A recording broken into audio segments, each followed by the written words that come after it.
opportunities coming from. The Minister has indicated that the payment of VAT refunds will be disbursed in the ceiling amount of $250,000, well, to what I hope will be to the small, medium, micro enterprises. The question is, how long have they been waiting for this money?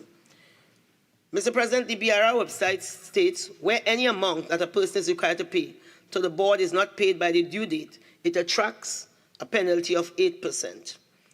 And of course, any amount outstanding, an interest rate of 2% per month or part thereof from the due date to the date of payment. So it means if you don't pay the government, if you don't pay the BIR, you are going to pay an interest. This VAT refund will be sent to you, will be given to you whenever it is, just, I suppose, with no interest. This is money that the government would have been using, and you would not, the businesses would not have had access to, yet they will gain nothing from that money. So, Mr. President, businesses are paying penalty of 8% for outstanding amounts due to inland revenue, but the government pays nothing, zero, for withholding this VAT for sometimes well over 8 years. So by way, Mr. President, the Minister spoke of the VAT repayment. You will believe that this is some gift, some manna from heaven, but it is money which by law businesses would have paid and which by law they are supposed to be returned to them in good time. As the former TTMA President, Tricia Kusal, and recently the new President would have said, in May 24th of 2022, if I may quote The Guardian, Ms. Kusal said, "I can say without reservation that it is becoming critical for the SMEs to receive their VAT payments."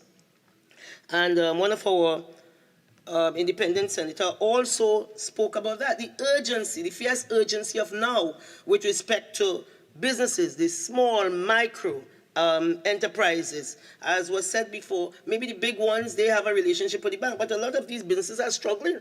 The bank don't want to see them. They don't belong to the right social club. They're not in the right social circle, because all of that is what happens in this country.